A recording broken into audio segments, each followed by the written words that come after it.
Bueno, les decía, esta semana vamos a estar en la lección número 15. Vamos a leer mucha Biblia, es demasiado. Voy a tratar de verlo todo, pero hay varias partes que posiblemente me salte y solamente enfatice ciertas cosas. Nos vamos a estar enfocando en Juan capítulo 9 y vamos a tratar de leer hasta el capítulo 12, todo el 12. Ya saben, entre eso vamos a estar viendo otros pasajes que respaldan lo que hemos estado leyendo. Entonces, ¿estamos listos? Le damos. ¿Bien? Acompáñame a hacer una oración. Padre, te doy gracias, mi Dios, en esta mañana. Gracias, Señor, por un nuevo día. Gracias por tus misericordias, por tu perdón. Gracias, Señor, por el regalo de la salvación, por tu Hijo que murió por nosotros. Mi Dios, gracias por tu Espíritu Santo que nos enseña, que nos revela tus verdades. Yo solo te pido en esta mañana, mi Dios, que me uses, que sea instrumento, que seas tú hablando por medio de mí, revelándonos tu palabra, Dios, que podamos, Señor, no solamente adquirirla en nuestra mente, sino en nuestro corazón y llevarla a cabo, Dios, en nuestras vidas. Padre, te alabo en esta mañana, Dios, por el privilegio de estudiar tu palabra, y a ti solamente sea la honra y la gloria en el nombre de Cristo Jesús. Amén. Muy bien, vamos a estar viendo Juan capítulo 9 y voy a leer del verso 1 hasta el 41, pero no creo que lo lea todo, solamente voy a resaltar algunas cosas. Y lo que está pasando aquí es que es la sexta señal que pone Juan en su libro. Juan pone 7 señales, hemos visto varias ya, pero esta es la sexta, y esta señal es que Jesús sana a un hombre ciego. Entonces, si empezamos a leer, dice: al pasar Jesús vio a un hombre ciego de nacimiento y le preguntaron sus discípulos diciendo: Rabí, ¿quién pecó, este o sus padres, para que haya nacido ciego? Respondió Jesús: no es que pecó este ni sus padres, sino para que las obras de Dios se manifiesten en él. Vamos a ver algo interesante, que los discípulos tienen un concepto de que cuando alguien está enfermo es posiblemente por un pecado. Jesús, de hecho, en una de las sanidades que hizo anteriormente, le dijo a la persona: ve y no peques más para que no te venga algo peor. Entonces, el pecado está relacionado con ciertas enfermedades, no todas, pero ciertas. Muchas veces Dios tiene que intervenir así. Pero en este caso Jesús le dice: no es que él haya pecado ni sus padres, sino porque hay un propósito detrás de que este hombre esté ciego. Vemos que cuando Dios está hablando con Moisés, él le pregunta a Moisés: ¿quién es el que hace a los ciegos? ¿Quién es el que hace a los mudos? ¿Quién es el que hace esto y aquello? Entonces Dios está detrás de todo esto, pero en esta ocasión hay un propósito muy especial, y es de que las obras de Dios se manifiesten en él. Cuando usted lee la Biblia, incluso cuando vea la palabra maravillas, por ejemplo, cuando hablamos de las plagas de Egipto, se refiere como a las maravillas de Dios. Cuando habla de las langostas que arrasan con Israel en el libro de Joel, dice Joel 2:25 me parece, o en esa área, que son las maravillas de Dios, porque han visto mis maravillas, y mi gran ejército que yo mandé. Entonces se refiere a la plaga que mandó Dios. Entonces las maravillas que usa Dios no necesariamente son algo así como el concepto que tenemos, que es algo maravilloso, sino que Dios usa estas maravillas con un propósito detrás. En el caso de Egipto fue para que la gente creyera, y obviamente para que Faraón viera que Dios es Dios. En el caso de Joel era para que el pueblo se arrepintiera. En este caso, Jesús dice: él está ciego para que vean las obras o las maravillas de Dios. Entonces, si usted sigue leyendo, vemos que este hombre fue al templo, fue a adorar. Llegaron los fariseos, le empezaron a cuestionar que quién hizo esto, que quién te quitó la vista. De hecho, ni le creían que estaba ciego. Tuvieron que llamar a los papás para que testificaran. No, pues si es nuestro hijo, estaba ciego. ¿Y quién lo sanó? No, pues quién sabe. No vi, estaba ciego.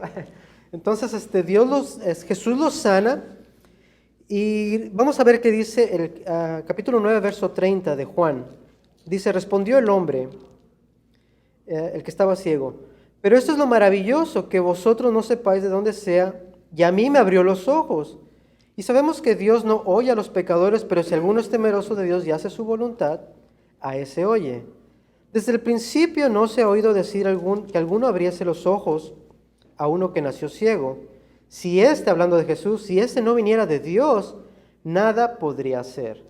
Respondieron y le dijeron los fariseos: tú naciste del todo en pecado y nos enseñas a nosotros. Y lo sacaron de la sinagoga.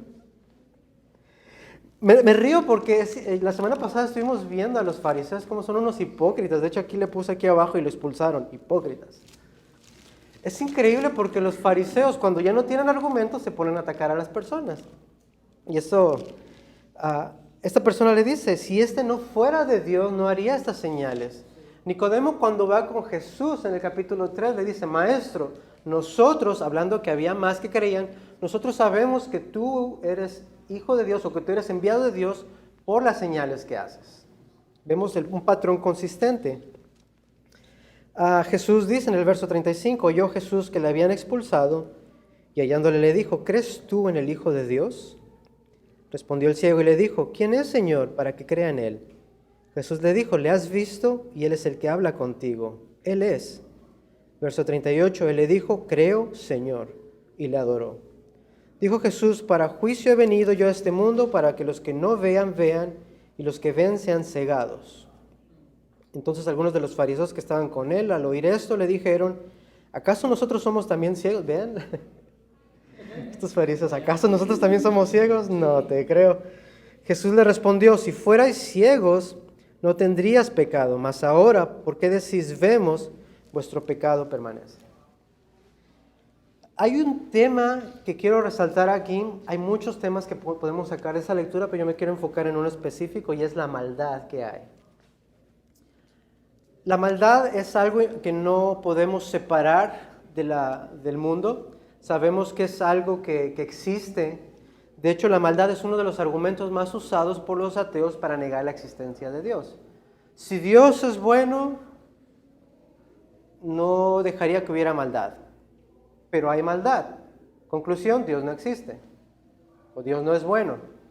Sin embargo, la maldad, dice C.S. Lewis, es una prueba de que Dios existe. ¿Por qué? Porque al haber maldad quiere decir que hay libre albedrío. Si hay libre albedrío, quiere decir que Dios ama tanto a la criatura que la deja decidir. Entonces, si nada más hubiera bueno, la criatura no pudiera distinguir las dos cosas y puede elegir libremente hacer lo bueno o lo malo. Ahora, yo personalmente pienso, y esta es mi opinión, en base a lo que he leído en la Biblia, que la maldad del mundo tiene que ver con la naturaleza de las personas. ¿Por qué? Porque desde el momento en que una persona nace, ya nace en pecado. Nace con una naturaleza caída. Entonces vemos que esta maldad no solamente se ve reflejada en las acciones de los hombres, sino que también afecta la salud de los hombres por su pecado y últimamente lleva a un rechazo a Cristo, que es lo que estábamos viendo. Entonces, si vamos a Lucas 4, a partir del 16 vemos algo bien interesante acerca de todo esto que estoy mencionando, y es acerca del rechazo de Jesús.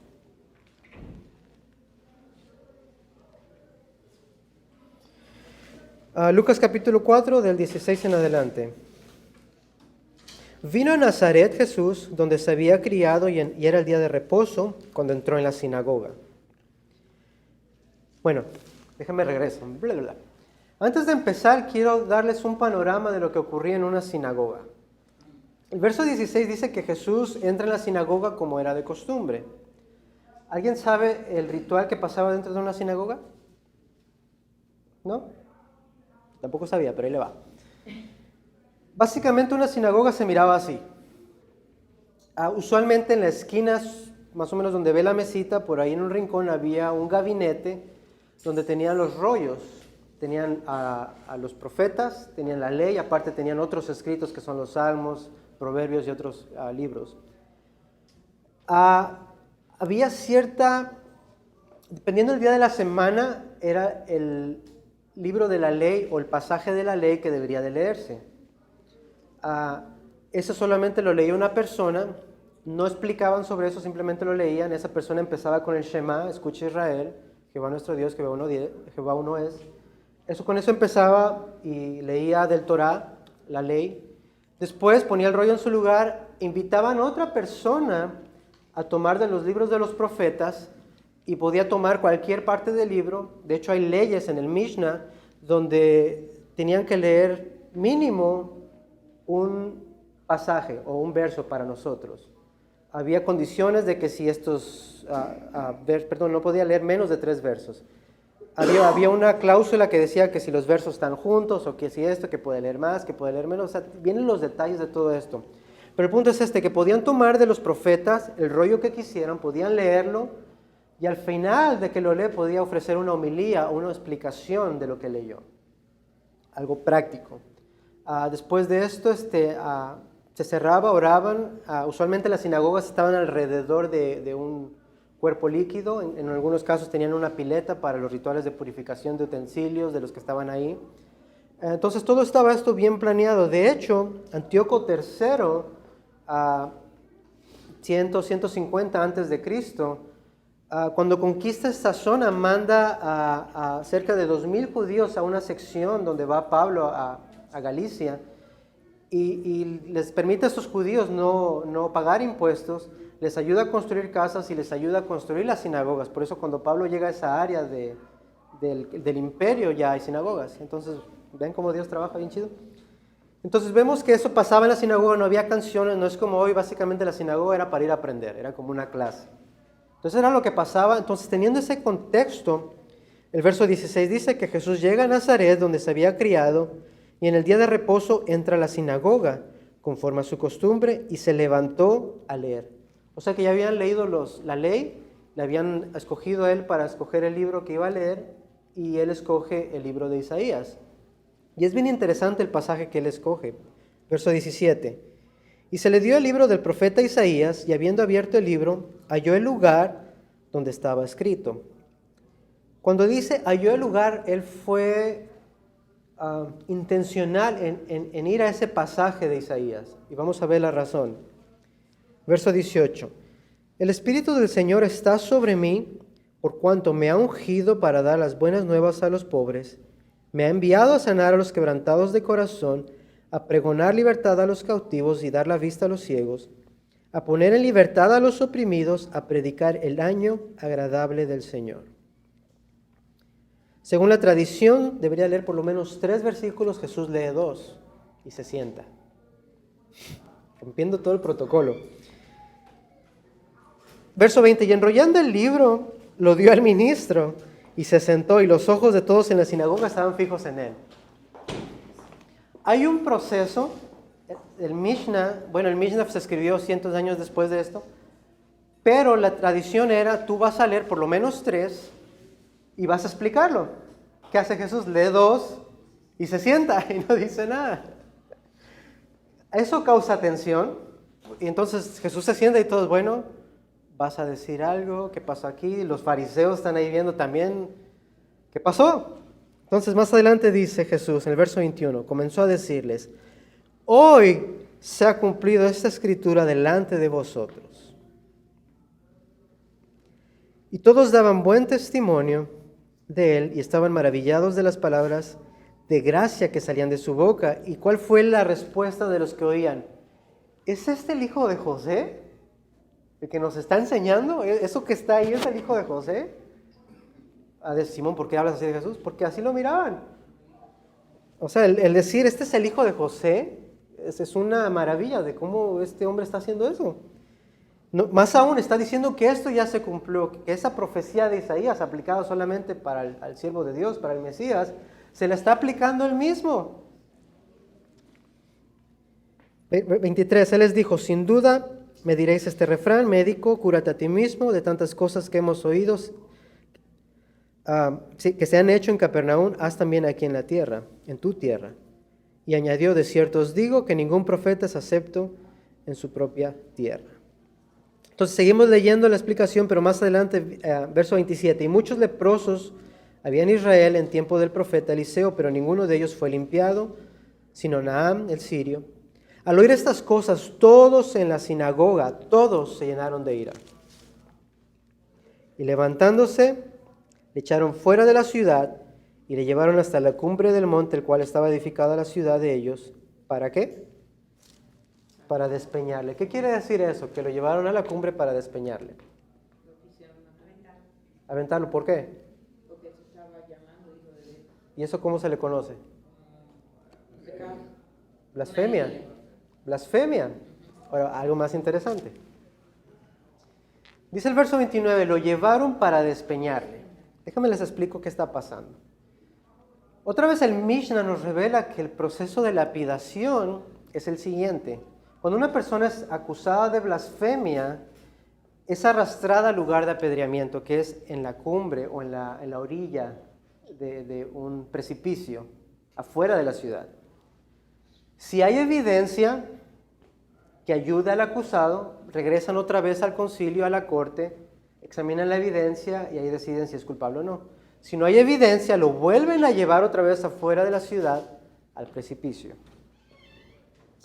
A 15 pies más o menos de la orilla, como de aquí a la puerta más o menos.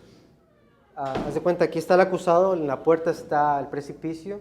Le dicen al acusado que debe de confesar su pecado y arrepentirse para que tal vez tenga oportunidad en la vida venidera. Recordemos, los fariseos creían en la vida venidera, en la resurrección y en la vida después de la muerte. No quiere decir que le iban a levantar el castigo, quiere decir que le iban a matar, pero por lo menos ya se fue arrepentido. Si se arrepiente, ok, lo llevan a 6 pies de la orilla y le quitan la ropa totalmente. Si es mujer, le cubren los pechos y la parte inferior. Si es hombre, solamente la parte inferior. La altura del lugar debe ser por lo menos el doble del hombre. Entonces, si me van a tirar a mí, debe ser por lo menos lo alto de este edificio. Cuando ya cumple todo eso, el acusado es empujado por uno de los testigos. Es empujado por el peñasco o a la orilla del lugar, esperando que tal vez se quiebre el cuello y se muera. Cuando cae, si cae boca abajo, lo voltean para ver si está vivo. Si está muerto, bueno, gloria a Dios, vámonos, cada quien a su casa. Si no está muerto, lo voltean y si ve que está respirando, viene el segundo testigo, porque acuérdense lo que hemos visto, deben de ser por lo menos 2 testigos, y le avienta una piedra que se le caiga en el corazón y se le hunda. Tal vez le cause un paro cardíaco o lo sofoque por el peso de la piedra. Si aún no se muere, entonces vienen todos los restantes y le arrojan piedras hasta que él fallezca.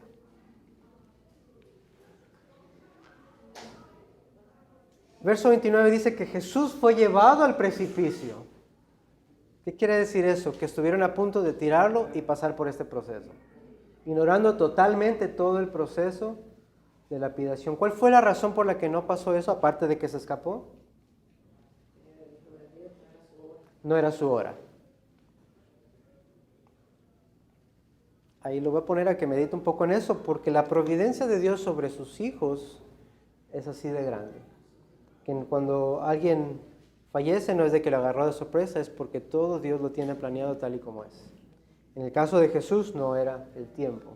Jesús, de hecho, varios pasajes dicen, y no le pudieron aprender porque todavía no era el tiempo. De hecho, más adelante vamos a ver cómo Jesús enfatiza eso. Entonces, más o menos así se ve Este es un ejemplo, esta es una representación, este lo saqué de la página de los mormones. Sea lo que sea, tienen buenas gráficas. Así, perdón, pero tiene buenas gráficas.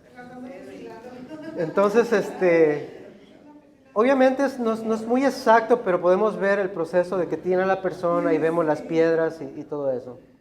Entonces es muy doloroso, no blasfeme. No, por allá.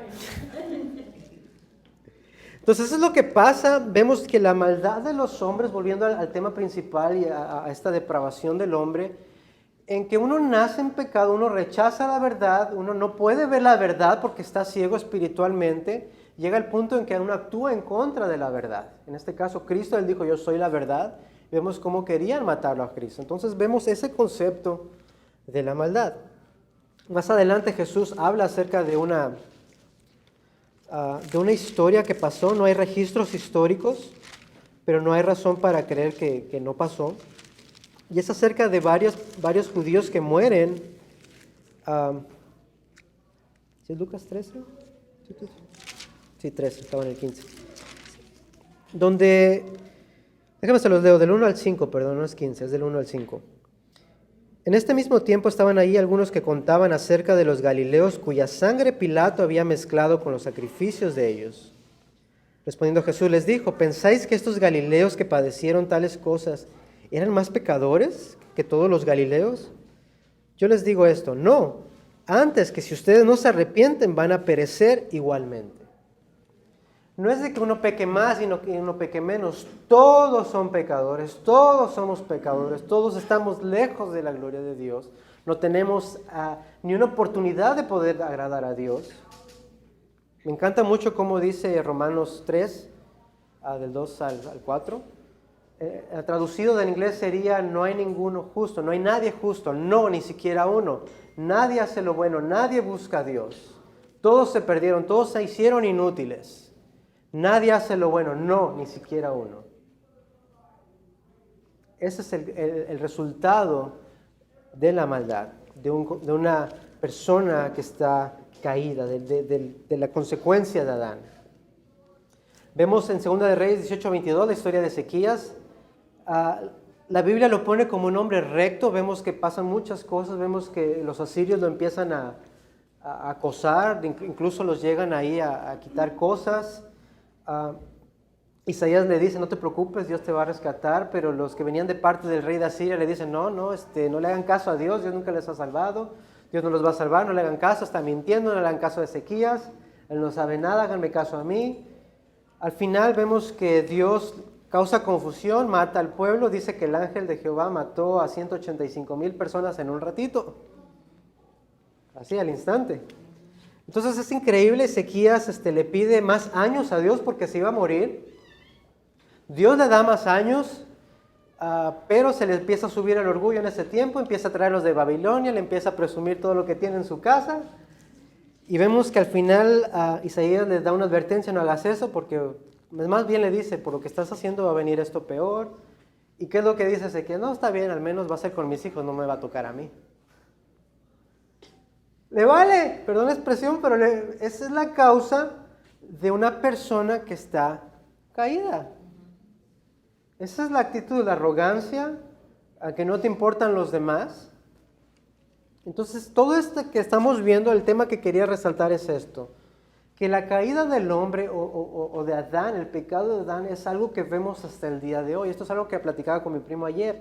¿Cómo es posible que algo que pasó miles de años atrás todavía tenga un efecto hoy? Inclusive con el sacrificio de Cristo, ¿cómo es posible que la sangre redentora de Cristo siga cubriendo pecados aún hasta el día de hoy? Que siga siendo efectiva, que siga siendo eficiente para todo aquel que cree.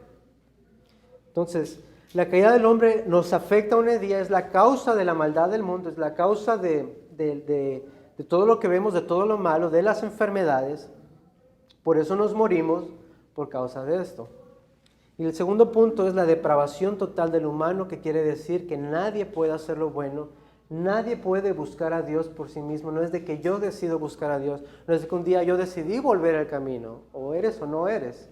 La depravación total quiere decir de que nadie puede buscar a Dios a menos que el Padre lo atraiga, como lo vimos anteriormente en Juan 6, me parece.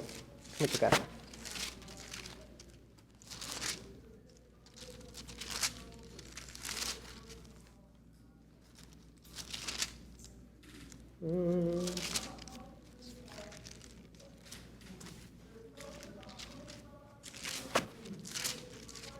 Aquí está. Todo lo que el Padre me da vendrá a mí, y al que viene a mí no lo echo fuera. Y esa es la voluntad del Padre, que de todo el que me diere no pierda yo nada, sino que lo resucite en el día postrero. Luego más adelante dice, ninguno puede venir a mí si el Padre que me envió no le trajere, y yo le resucitaré en el día postrero. Está en Juan 6. Puedes leer del 35 al 51. Entonces, la salvación es un regalo de Dios. Dios es el que nos abre los ojos. El Espíritu Santo nos abre los ojos. Por medio del Espíritu Santo, dice Corintios, podemos confesar a Jesús como Señor. Todavía estamos en un cuerpo corrupto, todavía pecamos, consecuencia del pecado de Adán, pero por medio del Espíritu Santo podemos hacer el bien. ¿Preguntas en este pasaje? Cuesta trabajo pensar que desde la caída de Adán no nos hemos podido levantar. Ujú. He oído mucha gente que son más inteligentes que yo decir que si él hubiera sido tan, si hubiera sido Eva, yo no me hubiera cogido la manzana tampoco, ¿no? Pero hay gente que piensa, y es triste, pero la buena nueva es que el perdón es hasta hoy.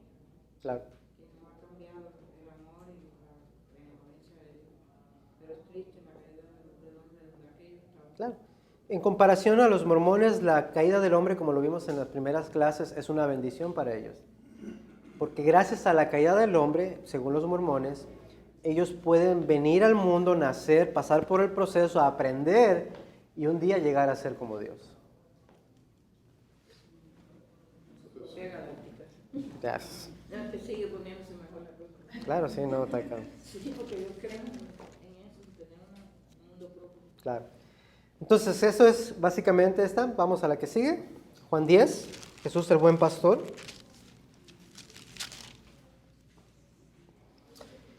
Voy a leer una buena sección del 10, capítulo 10, del 1 al 21. De cierto os digo, el que no entra por la puerta en el redil de las ovejas, el que no entra por la puerta en el redil de las ovejas, sino el que sube por otra parte, ese es ladrón y salteador. Mas el que entra por la puerta, el pastor de las ovejas es. A este abre el portero, y las ovejas oyen su voz, y a sus ovejas las llama por nombre y las saca. Y cuando ha sacado fuera todas las propias, va delante de ellas, y las ovejas le siguen, porque conocen su voz. Mas al extraño no seguirán, sino oirán de él, porque no conocen la voz de los extraños. Esta alegoría les dijo, pero ellos no entendieron lo que Jesús les decía. Como siempre, los discípulos andan perdidos. Ahora, quiero que nosotros somos las ovejas de Cristo. Ponga atención a estas palabras, porque esto es algo que si usted dice o si ha dudado de que si es salvo o que si su fe se puede perder, este pasaje le va a dar una confianza completa en el trabajo redentor de Cristo. Dice que las ovejas de Cristo, las que sí son, oyen su voz y sus ovejas van a Él cuando Él las llama. Las ovejas de Cristo no responden al llamado de un extraño, el que se salta la cerca, por decirlo así. Las ovejas de Cristo siguen a Cristo porque escuchan su voz y la reconocen. Entonces tenga eso en mente. Verso 7. Volvió pues Jesús a decirle, de cierto os digo, yo soy la puerta de las ovejas. Este yo soy es otra, lo vimos la semana pasada, es uno de los 7 yo soy. Esto lo podemos ver reflejado en la historia del arca de Noé. Jesús, esta es básicamente la explicación del arca de Noé. Jesús es la puerta, el que entra ahí solamente es salvo. Entonces dice Jesús, yo soy la puerta de las ovejas, todos los que antes de mí vinieron, ladrones son y salteadores, pero no los oyeron las ovejas. Yo soy la puerta, el que por mí entrare será salvo, y entrará y saldrá y hallará pastos, una referencia al Salmo 23. El ladrón no viene sino para hurtar y matar y destruir. Yo he venido para que tengan vida en abundancia. Yo soy el buen pastor da la vida por sus ovejas.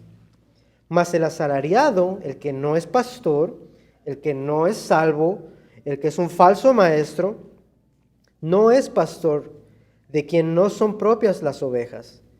Ve venir al lobo y las deja y huye, y el lobo las arrebata, las mata, las dispersa. El que es asalariado huye, porque es asalariado y no le importan las ovejas. Sin embargo, yo soy el buen pastor y yo conozco a mis ovejas y mis ovejas me conocen. Así como el Padre me conoce y yo lo conozco, el Padre, y pongo mi vida por las ovejas. Tengo también otras ovejas que no son de este redil. Aquellas también debo traer y oirán mi voz y habrá un rebaño y un pastor. Aquí un paréntesis. A los mormones creen que estas ovejas son judíos que vinieron a las Américas 600 años después de Cristo. Nos explica cómo, no hay evidencia histórica, pero la historia del libro de Mormón, si usted lee la primera página, dice que ese Nuevo Testamento es revelado para las personas en las Américas, que también son judíos.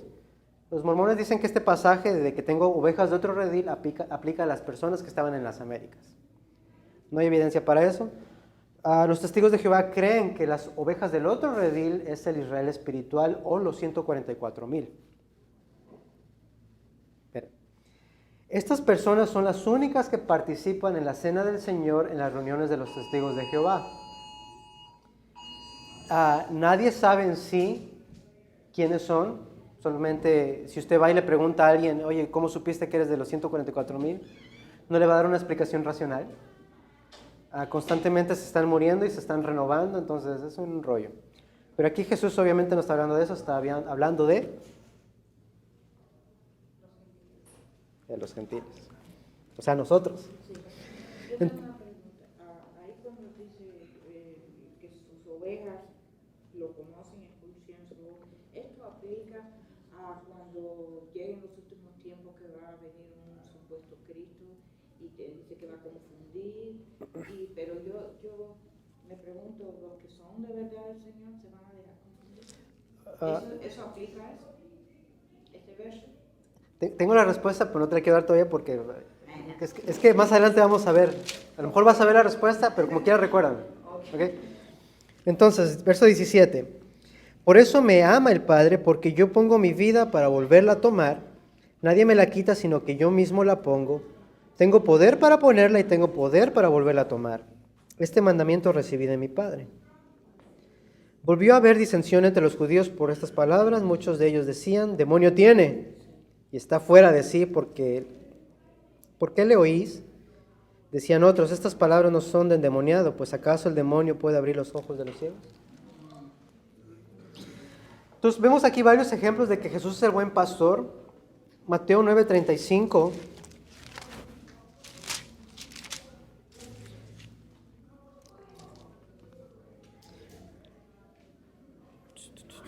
Estoy en Marcos, perdón. Dije que íbamos a leer mucho. Mateo 9:35 habla de cuando Jesús iba por las ciudades recorriéndolas y hacía milagros y hacía todas estas cosas, pero pasaba algo, y es en el verso 36. Y al ver a las multitudes, tuvo compasión de ellas porque estaban desamparadas y dispersas como ovejas que no tienen pastor. Vemos la actitud de Cristo, el carácter de compasión por las personas perdidas. Números 27, del 2 al 23, habla acerca de, a ver si tengo aquí las notas. Sí, de cuando Moisés estaba a punto de partir, ya había hablado con Dios, ya estaba dejando todo en orden, pero Moisés estaba preocupado porque el pueblo iba a quedar sin alguien que los liderara. Sin embargo, Dios le dice, no te preocupes, tú haz esto y pon a Josué. Entonces vemos Dios preocupándose por su pueblo, dejando también a un pastor que los guiara. Vemos en Ezequiel 34, en Ezequiel 34, Isaías 40 y Zacarías 10, estos ejemplos, por ejemplo, en Ezequiel 34, el contraste de que hay pastores malos y hay pastores buenos, y me encanta bastante porque incluso en el Antiguo Testamento podemos ver Dios pensando a futuro, más bien dándonos chispazos de lo que iba a ocurrir. Entonces vemos que en Ezequiel 34 dice que hay pastores que solamente se apacientan de las ovejas, que ni las cuidan, que las dejan ahí todas sin atención. Pero ¿qué dice Dios en el verso 11? Porque así ha dicho Jehová el Señor, he aquí yo mismo iré a buscar mis ovejas y las reconoceré como reconoce su rebaño el pastor el día que está en medio de sus ovejas esparcidas. Así reconoceré mis ovejas y las libraré de todos los lugares que fueron esparcidas el día del nublado y de la oscuridad. Vemos Dios que está echando estos chispazos, vemos que por fin se personifica en la persona de Cristo, que dice, yo soy el pastor. Yo doy la vida por mis ovejas, yo voy, las busco, les hablo y ellas vienen. Más adelante en Isaías 40,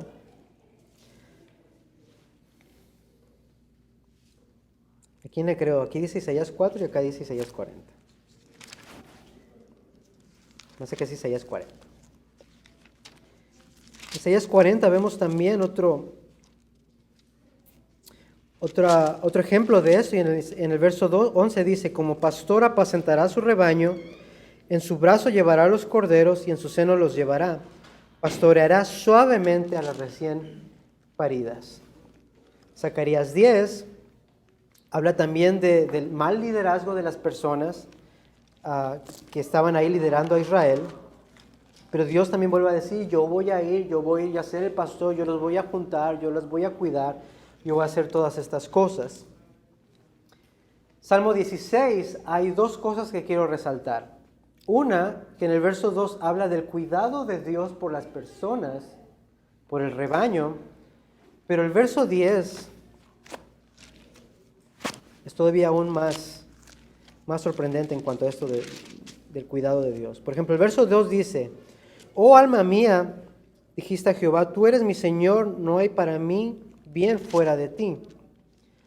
A todos los que estamos en Cristo tenemos la seguridad, estamos seguros, estamos confiados, mas no los que están fuera de los que no son sus ovejas. Es una cosa que quería resaltar. Y la segunda es del verso 10 que dice, no dejarás que mi alma perezca en el Seol, ni permitirás que tu santo vea corrupción. ¿De quién se está refiriendo ahí? A Jesús. Vemos que Dios está actuando como un pastor sobre su hijo, cuidándolo y diciéndole, yo no voy a dejar que estés allí en el Seol, yo te voy a resucitar. Entonces, más adelante Jeremías también nos da ejemplos de malos pastores. Versos 3 y 4, si lo quiere leer, también habla acerca de lo que Dios va a hacer.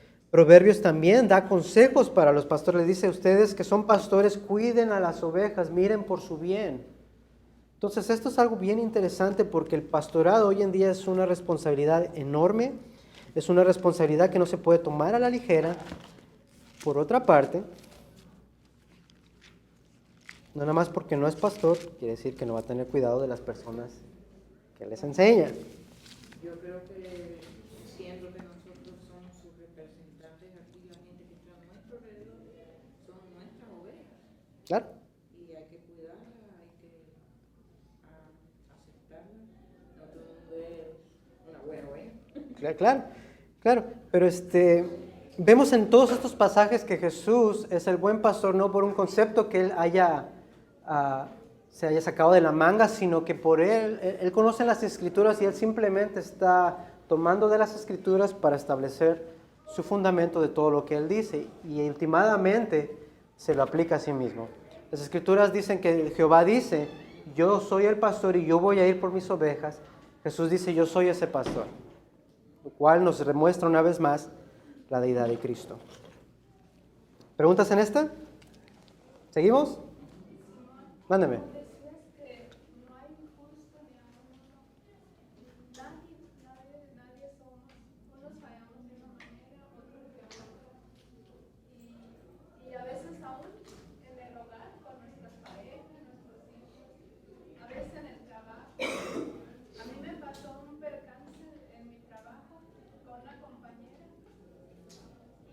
Aunque ella tenía de que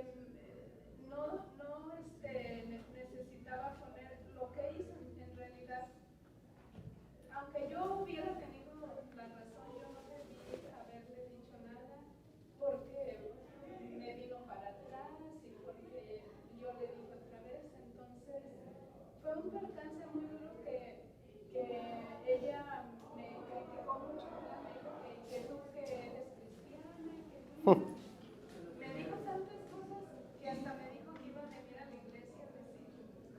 Entonces yo me sentí tan mal porque sé que fue el Espíritu Santo el que me estuvo redarguyendo. Y digo, bueno, Señor, aunque yo tuviera la razón, yo no debo de ser así, pero fallé. Y yo le pedí perdón a Dios. Y pues es un caminar en esta vida que uno no se imagina a veces en qué momento va a fallar. Lo malo es cuando uno lo hace a propósito de fallar. Pues Dios tiene misericordia, yo le pedí perdón a Dios. Y si ellas bien No, y Pablo pasaba por lo mismo. ¿Hasta cuándo voy a estar en este cuerpo pecador? Casi le faltó decir, me escupo a mí mismo. Sí, o sea, es que es la traba del cristiano todos los días, de querer decir, pero me aguanto y me lo trago. Claro, ¿no? Y claro, la diferencia es que unos fallan de una manera y otros fallan bien. Pero al igual los dos fallan, entonces, cuidado con fallar bien. Muy bien. Se lo vamos a tener que editar. Muy bien, Jesús conoce a sus ovejas y esto vamos a tocar un poquito de la pregunta que tenía aquí mi hermana. Y vamos a leer a partir del 22, 10:22. Se celebraba en Jerusalén la fiesta de la dedicación, era invierno, y Jesús andaba en el templo del pórtico de Salomón. La fiesta de la dedicación se conoce como la fiesta de las luces o la fiesta de Hanukkah. Esta fiesta no fue algo que está en las escrituras hebreas. Fue algo que salió después en el periodo entre Malaquías y Mateo. De hecho, el comentarista sobre este verso dice, la fiesta de la dedicación no era autorizada por las escrituras hebreas. Cuando Epífanes conquistó, o más bien tomó Jerusalén, empezó a meter dioses y altares paganos dentro de Israel, incluso dentro del templo. Eventualmente los judíos crecieron bajo liderazgo de Judas Macabeo, o Judas el Martillo.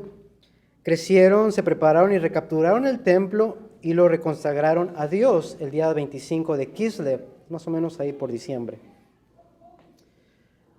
Luego dice, la gente celebró la dedicación del templo por 8 días y fue decretado una fiesta de dedicación de 8 días conocida como el Hanukkah. Durante ese tiempo se presume que el aceite de las lámparas nunca se acabó, que fue un milagro que Dios hizo. Entonces, por eso se le conoce el Festival de las Luces. Y dice, esta fiesta es llamada el Festival de las Luces porque las luces de las lámparas y de las candelas en las casas de las judías los usaban para celebrar la dedicación del templo. Entonces, básicamente, cuando él dice que es la fiesta de la dedicación y que era invierno, Juan está siendo específico para que sepamos qué está pasando. Entonces, seguimos leyendo, 24. Y le rodearon los judíos y le dijeron, ¿hasta cuándo nos turbarás el alma? Si tú eres el Cristo, dínoslo ya. Se imaginan todos esperados, ¿no? Y Jesús les dijo, pongan atención a estas palabras, dijera el cantante, están poderosas. Os lo he dicho y no creéis. Las obras que yo hago en nombre de mi Padre, ellas dan testimonio de mí. Pero ustedes no creen, ¿por qué? Porque no son de mis ovejas. Ya les he dicho, mis ovejas oyen mi voz y yo las conozco y me siguen. Y yo les doy vida eterna y nunca van a perecer. Nadie las va a arrebatar de mi mano. Mi Padre me las dio. Él es mayor que todos y nadie las puede arrebatar de la mano de mi Padre, porque mi Padre y yo somos uno. ¿Cuál era su pregunta? Si lo que nos vamos a dejar confundir en los tiempos finales, si vamos a ser capaces de detectar el verdadero Cristo del anticristo. Vamos a hacer un caso aquí, vamos a jugar de detectives. Permítame, ahorita me recuerda. La Biblia, no recuerdo el pasaje, pero dice que en los últimos días va a haber tantas herejías, tantas cosas, que dice que va a tratar de engañar inclusive, si fuese posible, a los elegidos. No dice que los va a engañar, dice si fuese posible. ¿En los últimos días está hablando del milenio o de...? No, está hablando de lo que estamos viendo ahorita. Desde que Jesús estuvo, ya somos los últimos días. Entonces, dice que va a venir estas personas, dice que van a venir falsos maestros presentándose como otros Cristos. De hecho, en ese tiempo había uno que se llamaba Cristo, que era otro Cristo. Esta Claudia me mandó un video de la persona esta que les había mencionado, que es Cristo en la tierra, que es mujer. Vemos el Cristo de los testigos de Jehová, Cristo de estas religiones. Entonces ya están aquí. Sin embargo, mi pregunta, ¿de los que estamos aquí, creemos en ese Cristo? ¿Creemos en esas herejías? Ok, vamos a seguir con el caso. Aquí dice Jesús, déjenme leer otra vez Juan 6.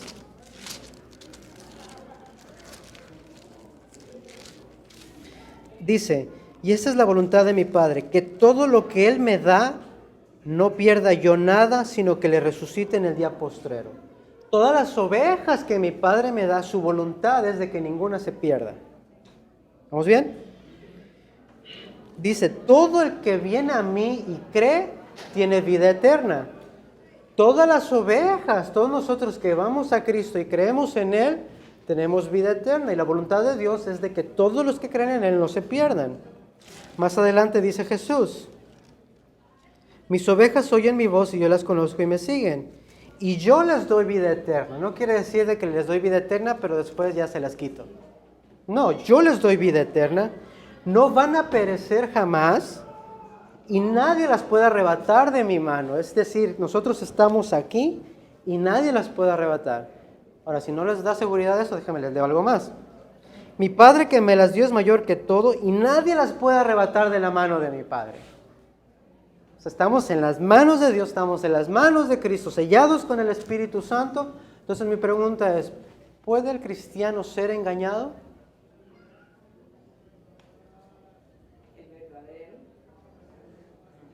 Déjeme rehacer la pregunta. ¿Puede el verdadero cristiano ser engañado? No. ¿Puede el verdadero cristiano perder su salvación? No. ¿Está seguro en Cristo? Sí. ¿Puede un cristiano hacer lo que se dé la gana? ¿Salvo siempre salvo? No. Y por sus frutos los conoceréis tanto a los falsos maestros como a los cristianos. Jesús dice, si ustedes están en mí y yo en ustedes, darán fruto, porque fuera de mí no pueden hacer nada. Entonces, si usted descansa en eso, no le va a preocupar nada. Esa era una pregunta que yo siempre tenía. ¿Cómo nos vamos a dejar confundir qué es lo que va a tener esto? Porque como tenemos el Espíritu de Dios dentro de nosotros, discernimos correctamente. Yo siempre me había, y esta clase ha sido fantástica en ese sentido, que me ha abierto Claro. el verdadero, creo que Sí, el verdadero. Y está en el verdadero. El que tiene, como dice la palabra, oídos, que siempre están buscando lo último, sí se van a Claro. separar, pero de nuevo no son verdaderos. Son Y temporales, diría yo. yo lo noté esta semana porque usualmente no me dedico, pero tomo un tiempo de repente en la semana para escuchar a predicaciones de personas que, en mi opinión, no son cristianos. Y la razón es para ver qué está pasando. Y hay gente, es que hay mucha gente que lo escucha, entonces, bueno, no hay que cuidar a las ovejas. Entonces, noté algo que cuando yo las escucho me cuesta trabajo mantener, porque lo que están diciendo no es bíblico. O sea, es una lucha de que qué le pasa, como para una escachetada. Pero lo escucho por cuestiones técnicas, académicas, didácticas. Y navegando en las turbias aguas de Facebook, esos que se ríen van a estar ahí, los he visto algunos de los que están serios es peor todavía. Entonces, hay una frase que me llamó la atención y dice, un cristiano, una persona verdadera, un cristiano verdadero, no puede escuchar a estas personas por mucho tiempo. Por todas las cosas que dicen, todas las incoherencias, todas las herejías, blasfemias contra el Espíritu Santo. Entonces yo me quedo pensando, si yo escucho a alguien decir algo que no es de la Biblia, mi reacción va a ser, hey, tengo que examinar eso. Pero si soy de aquellas personas que no estudia la palabra, que nomás viene los domingos o los jueves o al grupo de vida, pero no lee la semana y nada de eso, escucha cualquier cosa que se oye bíblico, por ejemplo, si postrado me adorares y te daré todo, pues Dios me va a dar todo, amén, gloria a Dios. Pero eso lo dice el Satanás. ¿Me entiendes? O sea, si no leo las escrituras, claro que me van a dejar, claro que me van a engañar. Entonces, las características de un nacido de nuevo es esa hambre por las escrituras. Pablo dice, pruébense a sí mismos para ver si están en la fe y chequen a ver si pasan la prueba. Entonces yo constantemente tengo que estar, no checando a ver si soy salvo, sino tengo que estar seguro de lo que creo, tengo que estar al pendiente de lo que está pasando, con oración, buscando a Dios, con la guianza del Espíritu Santo, en una relación íntima con Él, etc. Entonces, ya me salí del tema. Pero no, un cristiano verdadero no puede ser engañado. Pero lo que tú dices es lo como el libro y lo que están diciendo, o sea, completamente de acuerdo con usted, porque la persona que entiende que uno depende de él, que tú dijiste, fuera de mí nada puedes hacer, esa persona no puede ser engañada porque estás dependiendo completamente de Dios. Al contrario, las personas que de alguna manera no han entendido eso y de alguna forma buscan ellos buscar su propio, no sé, como ayudarse a sí mismos, salvarse a sí mismos o hacer algo mayor, a ver qué puedo hacer mejor, tú sabes, con las personas que hacen obras y lo que sea. Claro. No han entendido ese concepto de que él ya lo hizo todo y tú Claro. lo que tienes que hacer es confiar en eso y descansar en eso. Claro, claro, totalmente de acuerdo. Entonces aquí le van unos puntos acerca de esto. Verso 26, las verdaderas ovejas de Cristo creen genuinamente. No son como Simón el mago que iba tras las señales. No yo, otro Simón. Sí, es que todos Simón. No son como Simón que iba por las señales y vemos que al final, aunque creyó, entre comillas, y se bautizó, Pedro le dijo, porque veo que tu corazón está en tinieblas. O sea, que era pura farsa.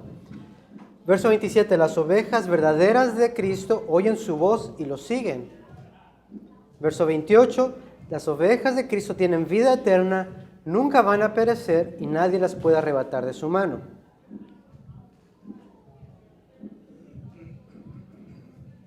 Si están a las carreras les voy a mandar el PDF después, así que no se preocupen si no lo alcanzan a escribir todo.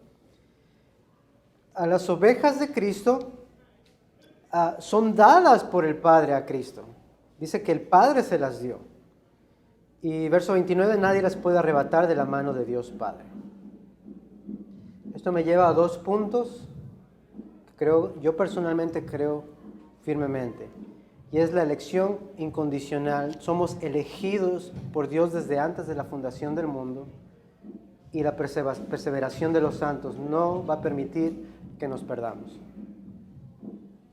Hay personas que yo creo son genuinamente nacidas de nueva dentro del mundo de Word of Faith o de estos movimientos de decláralo y proclámalo, movimiento de, ¿cómo le llaman?, de palabra de fe. Yo creo que hay personas ahí que son genuinamente cristianas y yo creo genuinamente que el Espíritu Santo no va a permitir que esas personas se pierdan, sino que los va a sacar. Por ejemplo, hay una muchacha que estaba en la Escuela Bíblica y Ministerial Sobrenatural de Bethel en California, Redding, California. Bethel Church es reconocida principalmente por su pastor Bill Johnson. Si usted examina sus predicaciones va a notar que las citas bíblicas son muy pobres, casi por lo general son revelaciones privadas que Dios le dio. Entonces él tiene un ministerio, tiene una escuela sobrenatural y esta muchacha que empezó a estar allí, le mandaron un link de una película que se llama American Gospel, se la recomiendo, está muy buena en YouTube. Tiene la versión de 1 hora y puede comprar la versión de 2 horas, pero está muy claro el mensaje de salvación del Evangelio.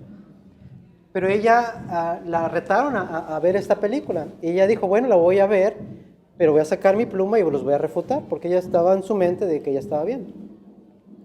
Dice que pasaron 15 minutos cuando ella se dio cuenta de que todo lo que le habían enseñado en la escuela no está en la Biblia, es totalmente opuesto a lo que es el Evangelio.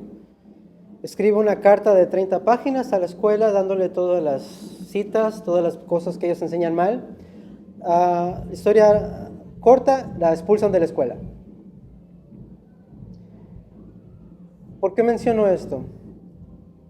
Ella dice, yo nací de nuevo y me di cuenta, el Espíritu Santo me mostró por medio de su palabra, no por visiones, no por medio de revelaciones, de que lo que ellos enseñaban no estaba de acuerdo a las Escrituras.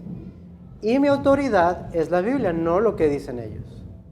Incluso lo que yo digo aquí a ustedes, si no están de acuerdo, usted vaya a su casa, léalo, y si estoy mal, dígame, Simón, esto que dijiste no está bien, porque la Biblia enseña esto y esto y esto y esto.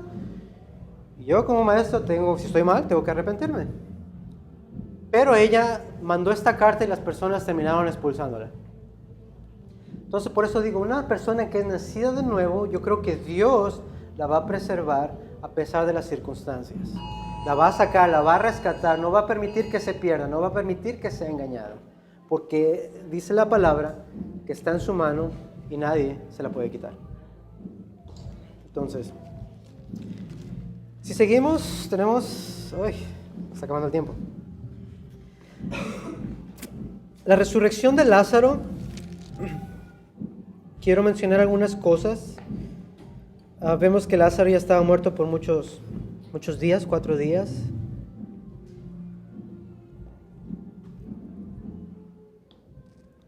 Y aquí en el capítulo 11, verso 4, dice Jesús: esta enfermedad no es para muerte. Y una vez más vuelvo a decir, sino para la gloria de Dios,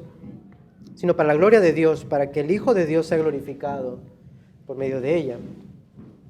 Una vez más, las enfermedades, las aflicciones, las cosas que nos pasen no son para nosotros. Sí, aprendemos de eso, pero en realidad es para que Dios sea glorificado.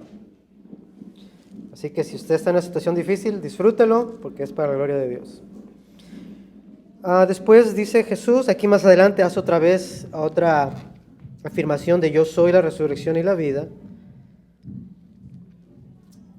Jesús dice que en el verso 35 que Jesús llora.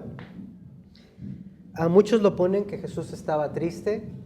En realidad no podemos decir que estaba triste porque él, anteriormente él dice que él tenía que ir allá.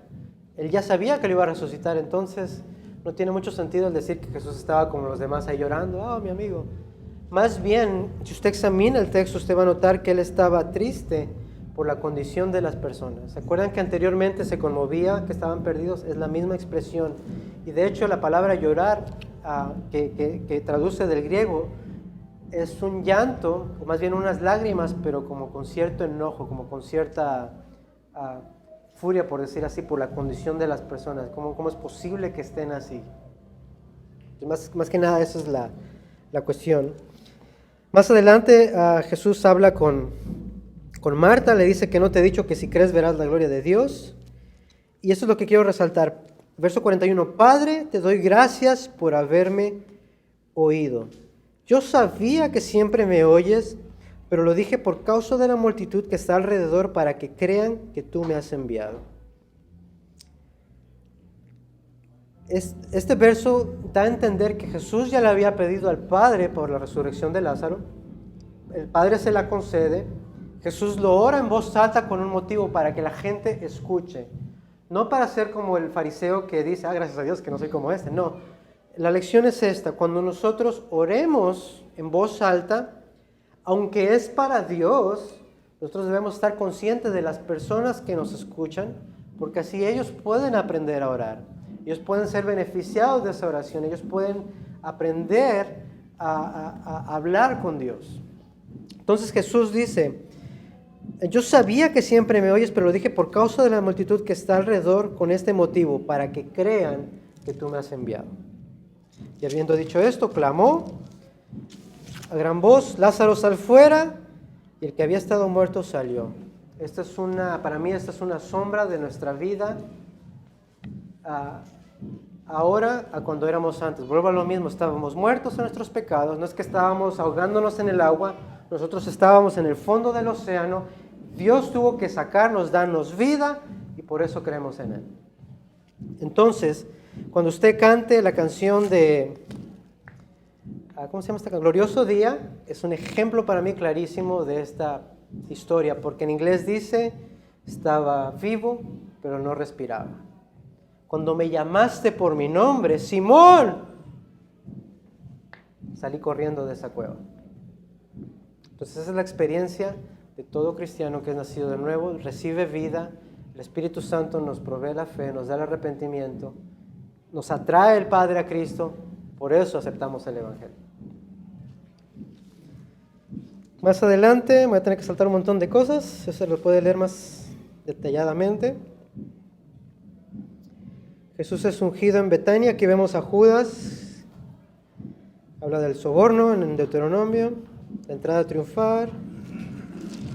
Quiero enfocarme en el Evangelio según Isaías. ¿Se ha oído el Evangelio según Isaías?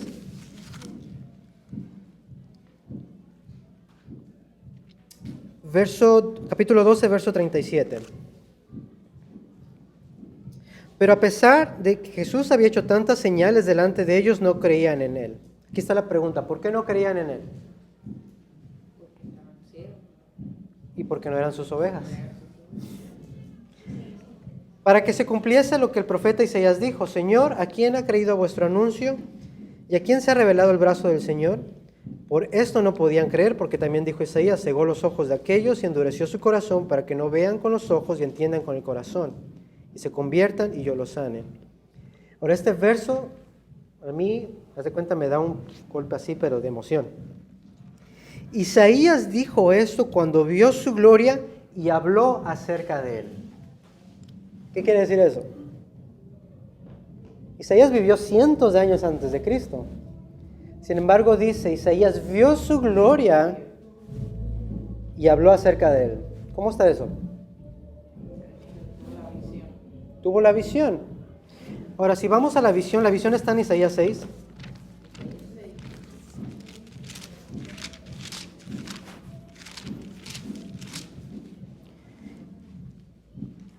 Verso 3.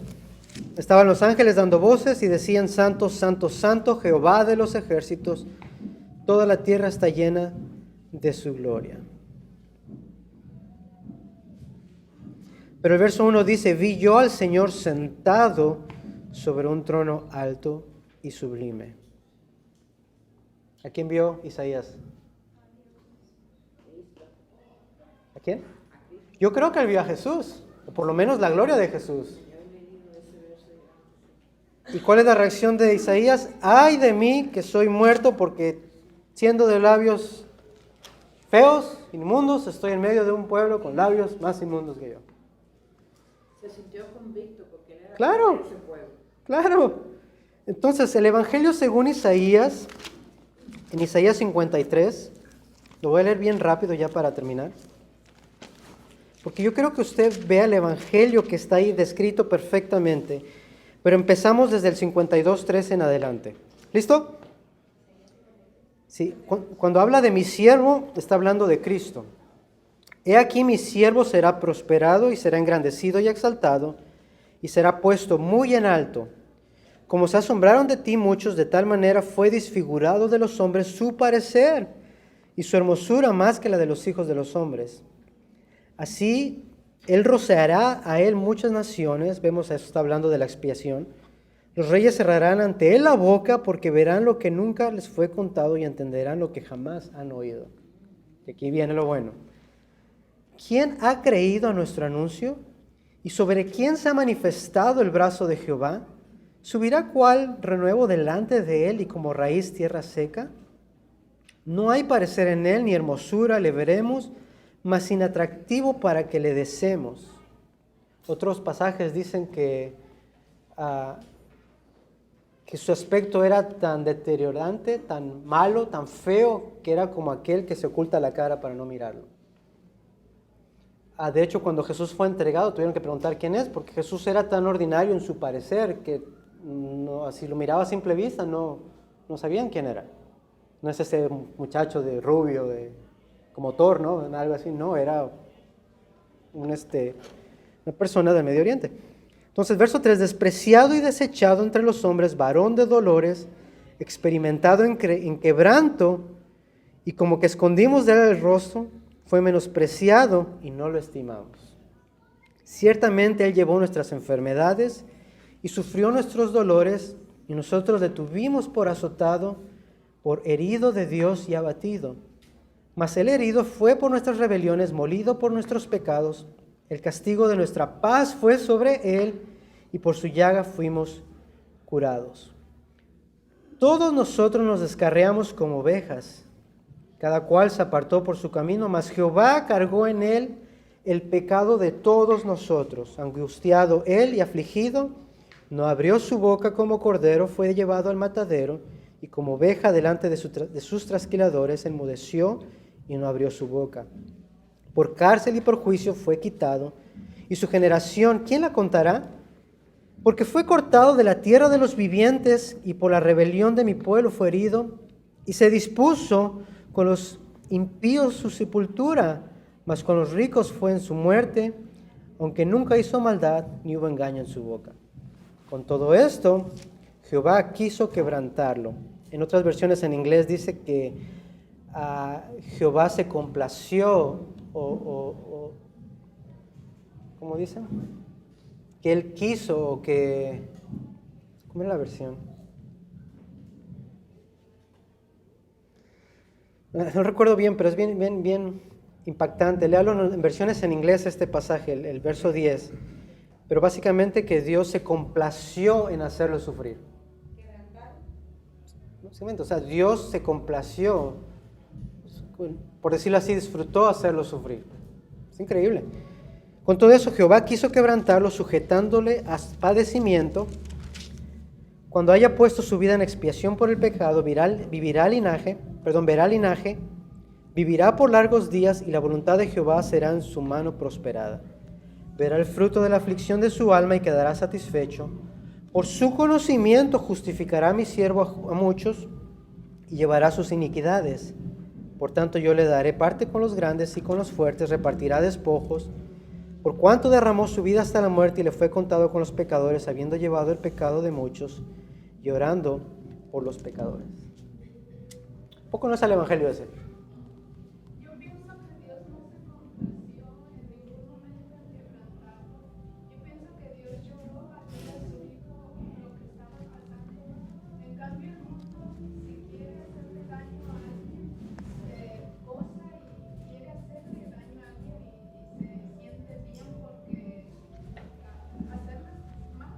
Pero yo creo que Dios era un dolor tan grande que sentía por su hijo, aunque lo ignoró, aunque lo dejó como si se lo mereciera, pero Dios lo hizo por nosotros.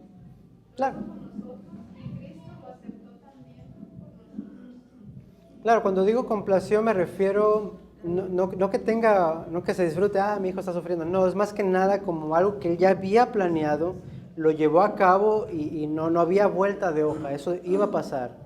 Y era como un cumplimiento de lo que tenía que pasar, es más o menos lo que quiero decir.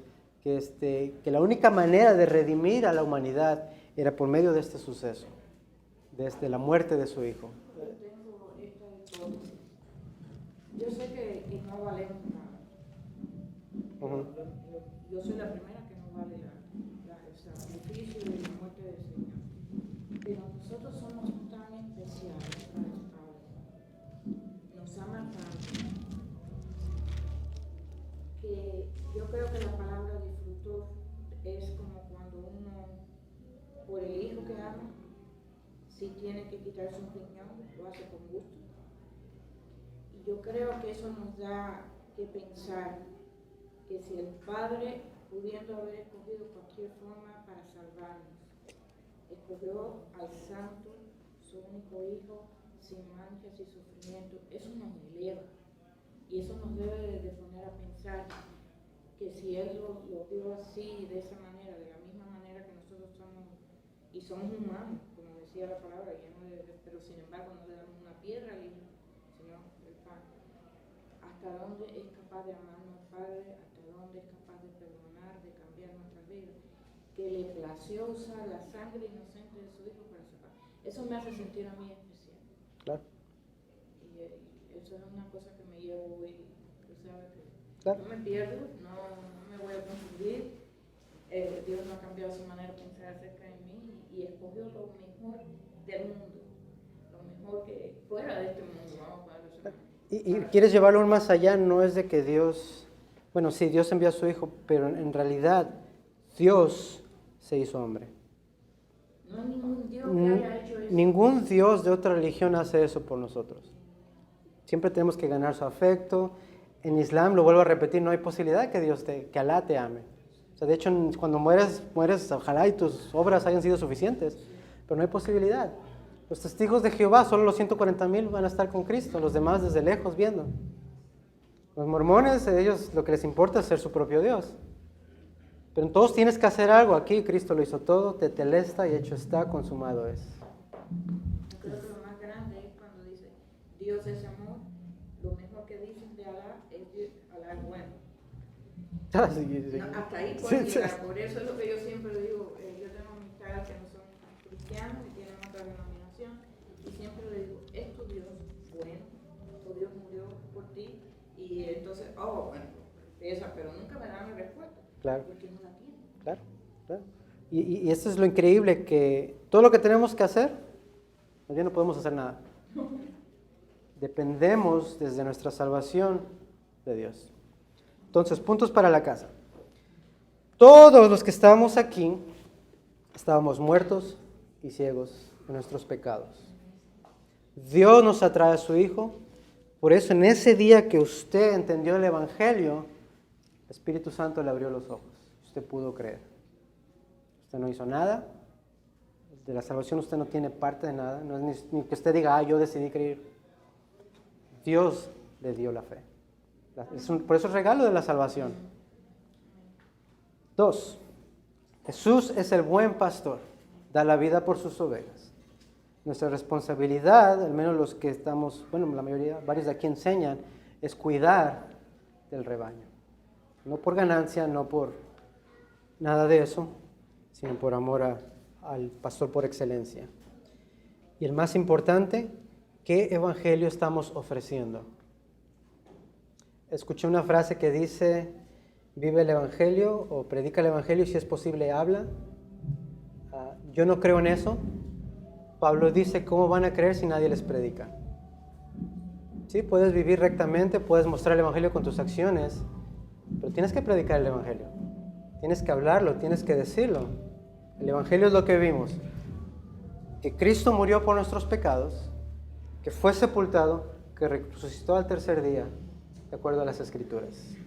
Si alguien les presenta un evangelio diferente a eso, que sea considerado maldito por Dios. Los católicos enseñan que el evangelio por gracia, en el Concilio de Trento, básicamente nos llaman malditos a nosotros. Cualquiera que diga que es por gracia, sin obras, es considerado maldito. No es lo que la Biblia enseña. La Biblia enseña que es por gracia, por fe, creyendo en el Hijo de Dios, no por nuestras obras o por nuestros méritos, para que nadie presuma de eso. Y si vamos a presumir en nuestras aflicciones y en la persona de Cristo. Amén. Y Dios, te doy gracias en esta mañana, Padre, por tu palabra. Gracias, Señor, por tu Hijo, Dios.